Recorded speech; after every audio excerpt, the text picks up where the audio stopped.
마라나타, 여행자는 요구하고 순례자는 감사한다.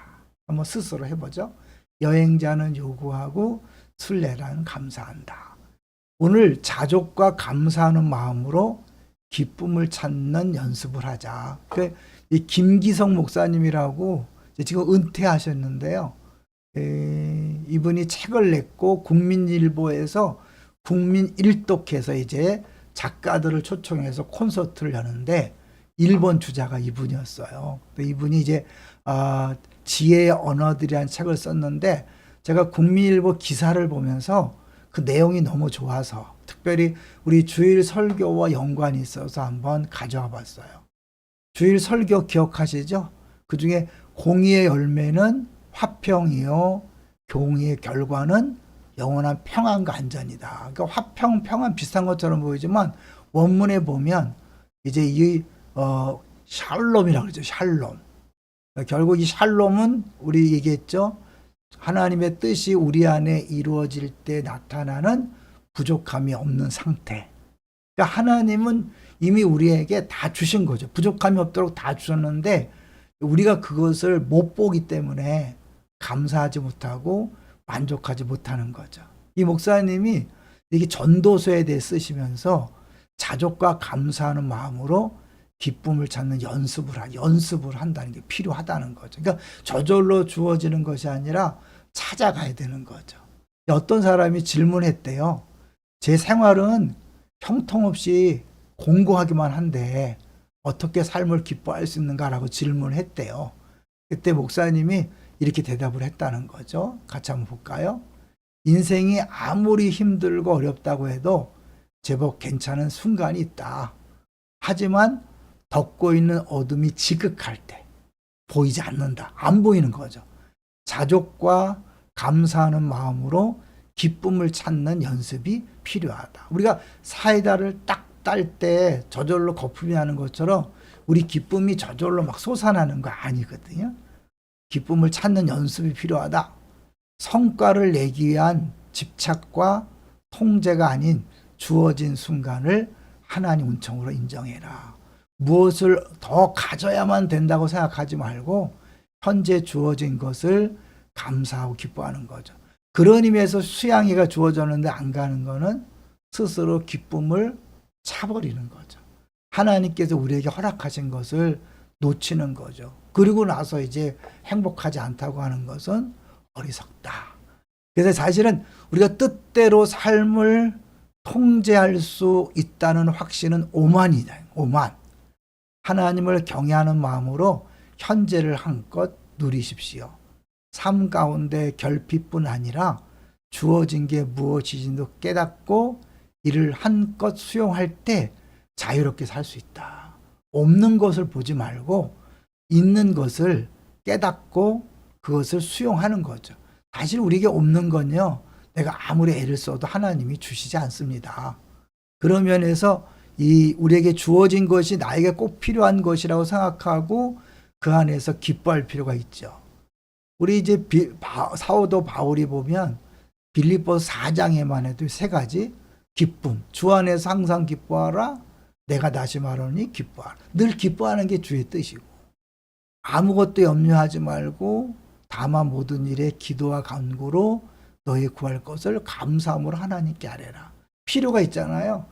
출애굽한 이스라엘 백성들이 원망하고 불평하는 게 아니라 있는 그대로 하나님 이게 지금 필요하다고 느껴지는데요.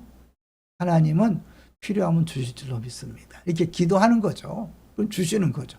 그리고 뭐예요? 내가 궁핍함으로 말하는 것이 아니라 어떠한 형편이든지 자족하기를 배웠다. 배우는 거예요. 내가 주어진 것에 감사하고 기뻐하는 것, 만족하는 거는 배워가는 거지 저절로 주어지는 게 아니에요. 그러니까 신앙생활을 오해하면 그냥 저절로 된다고 생각해요. 그래서 막 우울해지고 힘들어질 때 이제 거기서 그게 해결책을 모르는 거죠. 그리고 그게 정상이지만 찾는 거죠. 감사하는 연습, 기쁨을 찾는 연습을 해야 되는 거죠. 주체적으로 보이는 사람들, 다른 말로 자기가 뜻한 대로 열심히 살아가는 사람도 자세히 살펴보면 주어진 삶의 자리가 있기 마련이다. 그 사람이 애써서 그 자리에 간 게 아니에요. 주어진 삶의 자리란 태생적 조건을 말한다. 열악한 사람도 풍족한 이들도 있다는 것이다. 적잖은 이들이 인생은 불공평하다고 느끼는 지점이지만 불공평한 게 아니죠. 나중에 알겠지만 하나님은요, 나를 이 땅에 태어나게 할 때부터 나에게 주실 것을 다 미리 준비해 놨죠. 그럼 큰 거, 화려한 것을 바라지 마세요. 나를 이 땅에 보내서 내가 누려야 할 것 이미 하나님이 계획해 놓으셨어요. 지금 있는 자리가 나에게 가장 좋은 자리인 줄로 믿습니다.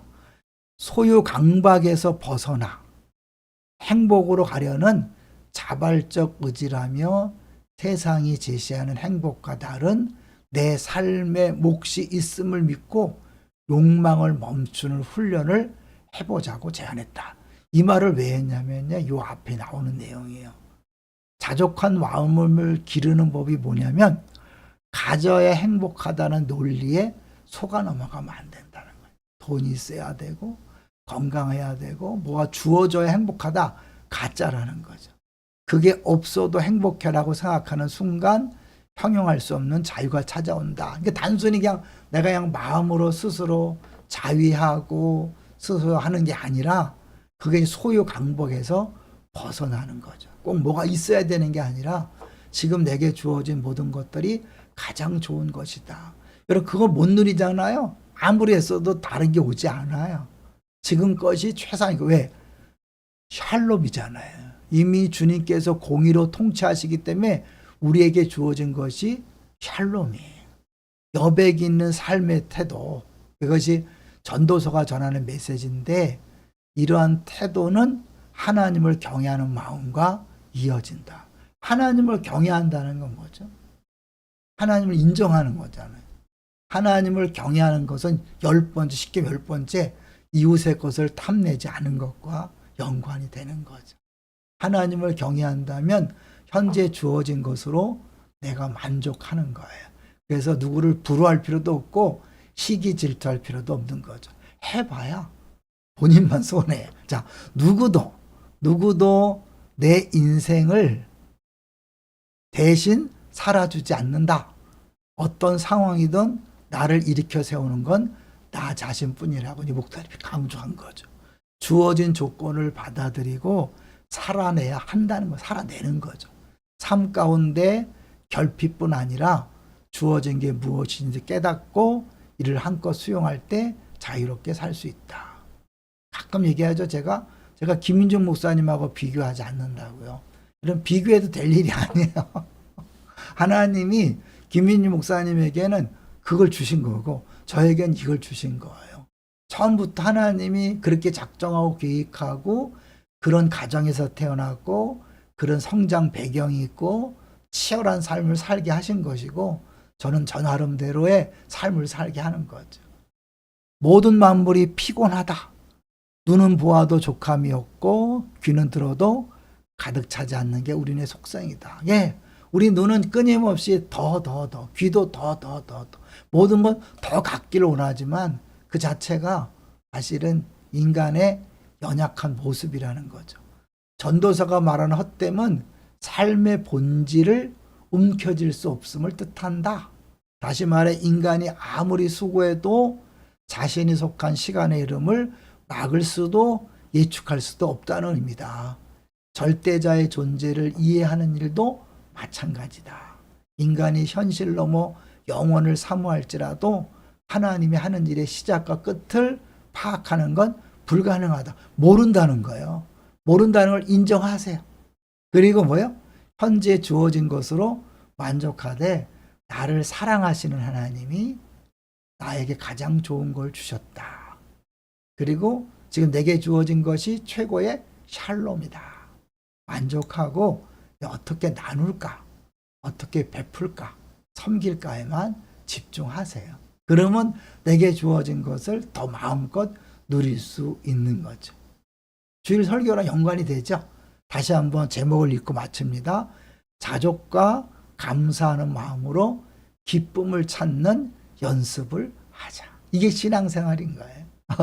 오늘 다시 한번 방송을 통해서 우리에게 주어진 모든 것이 최고의 것이고 가장 만족스러운 것임을 인정하고 그 안에서 기쁨을 찾아가는데 먼저 자족하고 감사하는, 바울 사도가 자족하기를 배웠다고 한 것처럼 배워가셔서 어제까지 보지 못했던 것, 어제까지 듣지 못했던 것을 보고 듣는 행복이 넘쳐나시기를 주의 이름으로 축원합니다.